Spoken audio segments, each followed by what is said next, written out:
Oke teman-teman, berjumpa lagi ya pada kesempatan kali ini. Pas kebetulan saya membuat gula tengah dan saya mengkaitkan ada salah satu komentar dari teman kita gitu kan. Jadi dia ini membuat odading ataupun bolang-baling teman-teman ya, tanpa gula tengah gitu kan. Pertanyaannya, kenapa kok malah gepeng-gepeng potongannya? Itu seperti itu teman-teman. Jadi kenapa saya membahas ini, karena kebetulan pas saat ini kita membuat gula tengah dan ini kaitan erat ya dengan kita sewaktu kita membuat bolang-balingnya atau odading. Karena pada umumnya gitu kan, pada umumnya ketika kita membuat odading ini kan kita harus ada gula tengah ya, walaupun banyak sih gitu ya yang membuat bolang-baling ini tanpa gula tengah ataupun gula halus.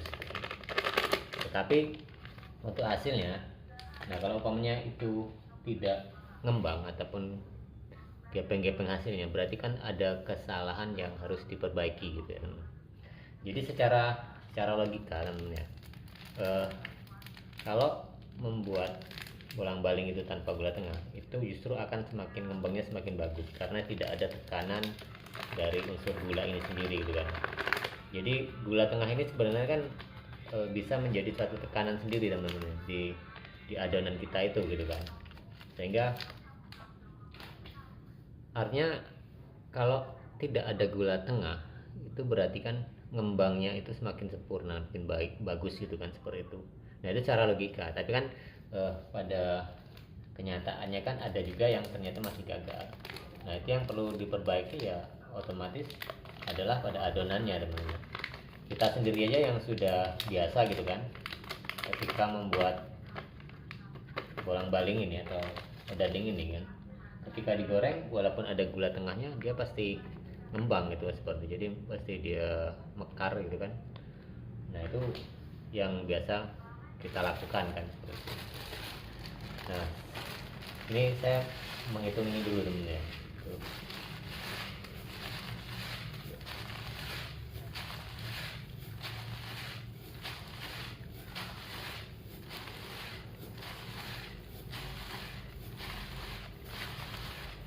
Nah kita lanjut teman-teman ya. Jadi memang kalau tidak menggunakan gula tengah itu ataupun gula halus seperti ini, itu memang secara cost atau pengeluaran itu lebih irit teman-teman ya. Karena memang kalau gula tengah ini sendiri modalnya sudah berapa, umpamanya kita gini membuat 4 kilo ya, 4 kilo untuk odading sendiri ataupun roti goreng ataupun juga bolang-baling gitu kan, itu kita sudah memakai gula pasir saja sudah. Kalau biasanya kita kan standar ukurannya teman-teman ya, membuat adonan 5 kilo itu biasanya 1 kilo untuk gula pasirnya, itu baru gula pasir. Artinya budget yang kita keluarkan untuk gula pasirnya saja sudah sekian. Kalau 4 kilo berarti kan sudah 8 on.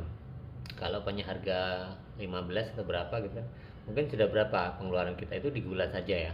Nah ketambahan lagi kalau kita menggunakan gula tengah.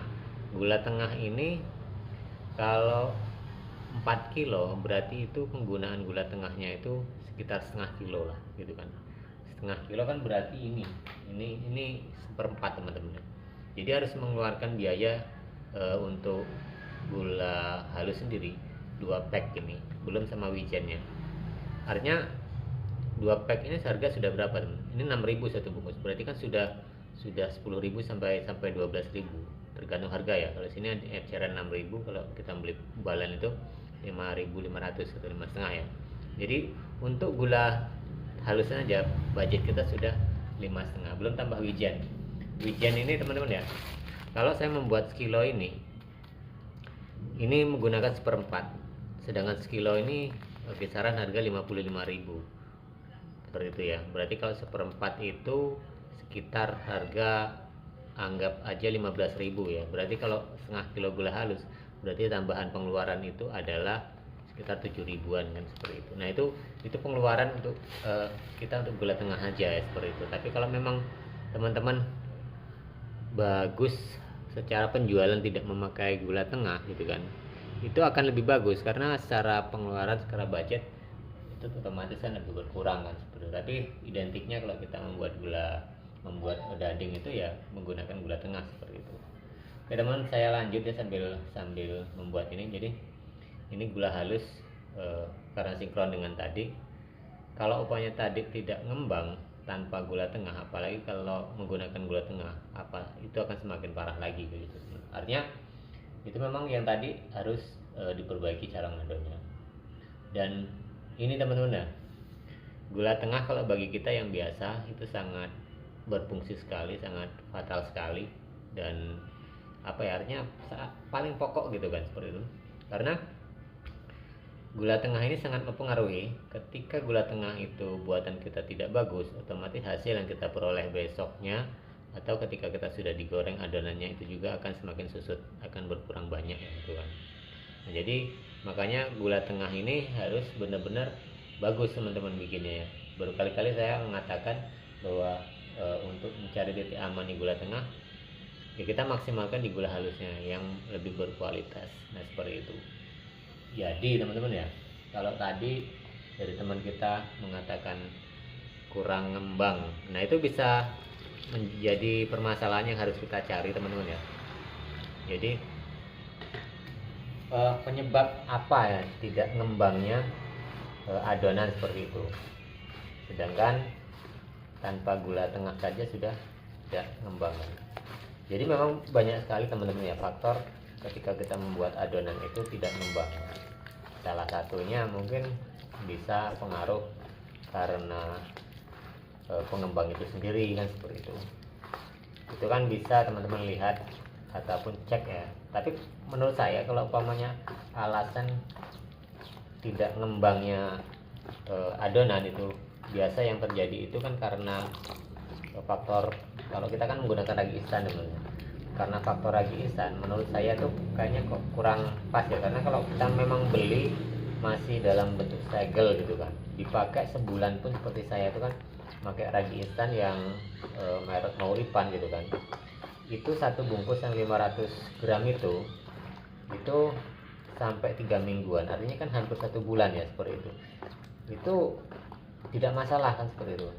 Jadi menurut saya dasarnya ya kembali lagi pada kita gitu, yaitu mungkin cara membuat adonannya. Jadi kalau menurut mungkin beberapa orang gitu kan masih mempermasalahkan masalah pengembang, menurut saya pengembang itu tidak terlalu riskan kan seperti itu. Dan kalau memang pengembang itu sudah lama tersimpan kan bisa dicek lah teman-teman menggunakan air panas itu kan bagaimana reaksinya kan seperti itu. Dan yang berikutnya mungkin bisa jadi kalau tidak ngembangnya adonan teman-teman ya, itu karena faktor seperti mungkin menteganya gitu kan. Karena mentega ini teman-teman ya, mentega ini bisa membantu proses ngembangnya adonan sendiri. Kalau tanpa mentega biasa teman-teman tuh itu akan semakin sulit adonan tuh ngembang gitu kan. Makanya kalau pernah saya pengalaman teman-teman ya, lupa memberikan mentega dan hasilnya memang airnya bantat gitu kan. Jadi itu memang tidak ngembang walaupun kita sudah memberinya pengembang. Mungkin karena kurang harus banyak ya, kalau tanpa mentega pengembangnya itu mungkin harus lebih banyak kan seperti itu. Jadi memang benar-benar nggak ngembang kalau tanpa mentega kan seperti itu. Dan mungkin faktor lain bisa jadi ya, bisa jadi karena pengaruh cuaca dingin itu menyebabkan agak sedikit terhambat sih teman-teman adonan itu.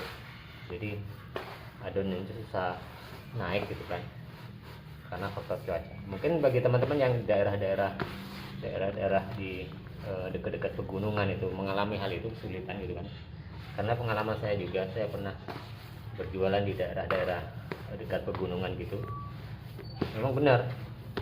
Jadi memang sedikit agak kesulitan ngembang ketika kita membuat adonan di daerah-daerah dekat pegunungan itu. Nah itu adalah faktor dari cuaca sendiri. Nah yang paling pokok penyebab tidak ngembangnya ketika kita membuat adonan itu sebenarnya yaitu cara kita membuat adonan itu sendiri. Jadi bagaimanapun sempurnanya, mungkin dari bahan sudah baik gitu kan, pengembang sudah baik, mentega baik, cuaca tidak masalah. Kalau teman-teman sendiri membuat adonannya, cara membuat adonannya tidak pas, tidak bagus, tidak baik gitu kan, ya mau gimana lagi, karena teknik dasar membuat adonan itu yang paling penting teman-teman. Sehingga bahan sebagaimanapun itu bisa ngembang ya dari tangan kita sendiri. Artinya kita sudah biasa membuat adonan itu sendiri, sehingga tidak lagi diragukan kan gitu. Nah, itulah faktor penyebab ya teman-teman ketika kita gagal membuat adonan itu sendiri, karena berkaitan dengan komentar dari teman kita tadi bahwa tanpa gula tengah masih gepeng, itu kan penyebabnya berarti kan gagal ngembang atau bantat ya. Jadi itu ya teman-teman, sedikit sharing kita pada kesempatan kali ini, semoga ini bisa bermanfaat kan. Kita berjumpa lagi di tayangan dan video berikutnya.